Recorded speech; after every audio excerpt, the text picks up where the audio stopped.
दोस्तों नमस्कार, स्वागत है आप सभी का और एक नई वीडियो में। 2 तारीख है आज, 2 सितंबर 2021। अरविंदो फार्मा का ट्रेड अपना जो टारगेट है दोस्तों, ऑलमोस्ट 750 के पास डन करने को मात्र 75 पैसे से मिसिंग है। तो वो शायद कल वो अपना टारगेट अचीव करके देने वाला है, ऐसा मुझे यहाँ पर लग रहा है। और देखिए दोस्तों, हम स्टॉक के बारे में सजग क्यों हो जाते हैं और कब इन्वेस्टमेंट करते हैं, इसका एक बेस्ट एग्जांपल आपके सामने देना चाहूँगा। तो कुछ लोगों का कमेंट भी आया था कि सर इसमें एंट्री किया जाना चाहिए या फिर रुकना चाहिए। तो दोस्तों वो भी क्वेरी सॉल्व करेंगे, चार्ट एनालिसिस करेंगे। तो देखिए दोस्तों, स्टॉक कहाँ से ये ऊपर आए ये पहले देख लेना। 660 रुपये से ऑलमोस्ट इसने ऊपर कुछ दिनों में आया है ये। तो देखिए दोस्तों, हर एक स्टॉक का बिहेवियर होता है। इंडिकेटर क्यों लगाते हैं, या फिर बहुत सारे लोग इंडिकेटर, इतने इंडिकेटर लगाते हैं। तो मेरे चार्ट पर आपको सिर्फ trend line, sorry horizontal line और ट्रेंड लाइन, इसके अलावा सिर्फ ये 200 DMS का मूविंग एवरेज आपको देखने को मिलेगा। जितने आप इंडिकेटर लगोगे उतना आप मार्केट के बारे में या फिर स्टॉक के बारे में कंफ्यूज हो जाओगे, इतना तो श्योरली बताना चाहूँगा। तो देखिए दोस्तों, ये जो स्टॉक है अपने बॉटम लेवल से 90 रुपीज़ ऊपर आ चुका है। हमने इसमें एंट्री जो किया था 693 के आसपास किया था। उसके बाद इंट्राडे भी इस लेवल पर किया था, और उसके अलावा जो हमारा डिलीवरी होल्डिंग है वो भी दिखाऊंगा, डोंट वरी। तो देख लीजिए, स्टॉक का बिहेवियर सबसे पहले देखना पड़ता है। जब हमने इस लेवल पर कहा था कि असेंडिंग ट्रायंगल पैटर्न का जब ब्रेकआउट होगा तो स्टॉक 750 तक जाएगा, ऑलमोस्ट अपना टारगेट डन करके दिया है। तो यहाँ पर अभी क्या सिनेरियो बनेगा, देखिए दोस्तों, जिन्होंने निचले लेवल से बाय किया गया होगा तो वो स्विंग ट्रेडर्स होंगे, ऐसा मान के चलिए। कुछ लोग होते हैं स्विंग ट्रेड करते हैं, शॉर्ट टर्म इन्वेस्टमेंट करते हैं। तो 90 रुपीज़ का अगर मान लो, या फिर 70 रुपीज़ भी मान लो, कुछ लोगों ने ऊपर के लेवल पर बाय किया होगा, कुछ ने मिड में बाय किया होगा, कुछ टॉप पर बाय किया होगा। तो ऑलमोस्ट मान के चलिए कि 70 रुपीज़ का उनको गेन हो रहा है हर स्टॉक के पीछे। मुझे भी मिल रहा है, वो भी दिखाऊंगा। तो 70 रुपीज़ का गेन अगर उनको पर क्वांटिटी के हिसाब से मिल रहा है, तो यहाँ पर प्रॉफिट बुकिंग के सिनेरियो दिखते हैं। और यहाँ पर जो हमारा इंडिकेटर है, तो ऑलमोस्ट उसको आज उसने टच कर लिया है। तो इसका मतलब क्या है, एक स्विंग ट्रेड लोगों का कंप्लीट हो चुका है।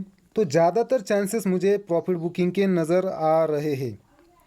और देखिए, स्टॉक में हम सजग कब होते हैं, जब स्टॉक भागने लगता है तब, और ऊपर की लेवल पर हम एंट्री कर जाते हैं। जब स्टॉक रिट्रेसमेंट के लिए आता है तो हमें ऐसा लगता है कि हमारी एंट्री गलत हो चुकी है और स्टॉक अभी सडनली गिरने वाला है। क्यों ऐसा लगता है, क्योंकि हमारे पास प्रीवियस हिस्ट्री होती है ना, इसी वजह से कि स्टॉक बहुत गिरा है, हमने एंट्री किया फिर गिरेगा।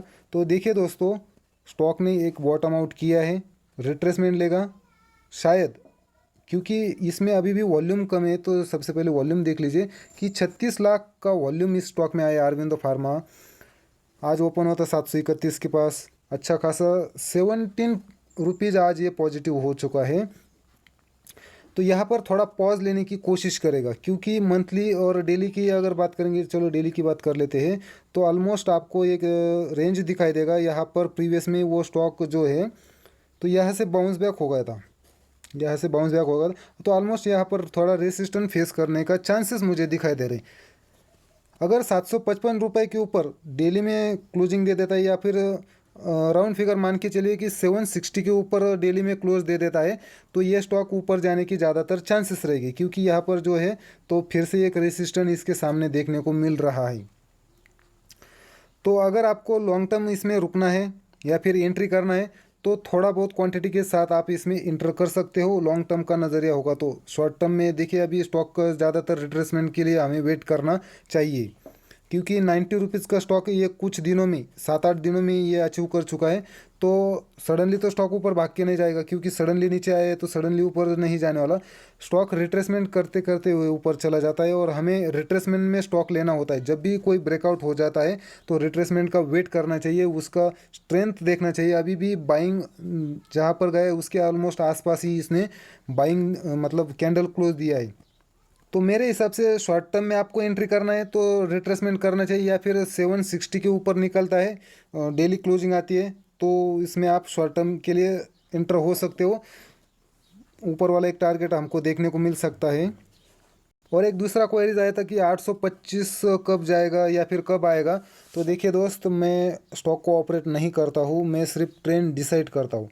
तो इस हिसाब से भी अगर ऊपर चला जाता है तो ज़्यादातर चांसेस रहेगी कि इस मंथ के एंड में ये 825 तक जाने की कोशिश करेगा। और अगर सडनली बाइंग वॉल्यूम आता है स्टॉक में तो फिर ये कुछ दिनों में आपको 825 भी जाते हुए नजर आएगा, लेकिन स्टॉक का रिट्रेसमेंट होता है ये ख्याल में रखिए।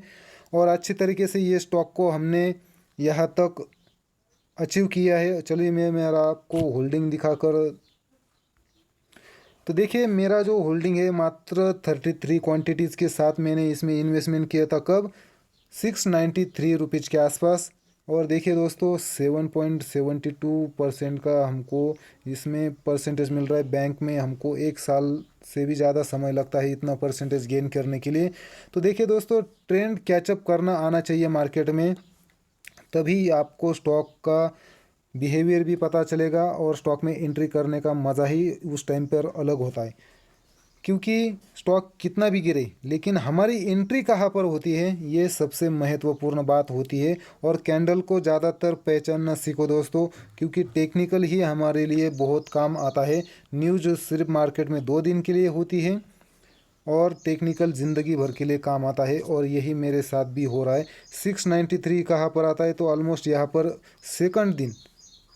सेकंड दिन मतलब जब ग्रीन कैंडल क्लोज हो गई थी तो ऑलमोस्ट फर्स्ट वाले दिन के टॉप पर ही हमने इसमें बाइंग करना चालू कर दिया था या फिर बाय किया था।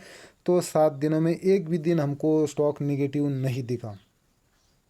तो दोस्तों परफेक्टली हमने इस ट्रेंड को कैचअप किया है। अगर इसके अलावा भी कुछ क्वेरीज कमेंट होगा तो कमेंट बॉक्स में लिखना ना भूलिए। चैनल को सब्सक्राइब कीजिए, वीडियोज़ को लाइक कीजिए। धन्यवाद।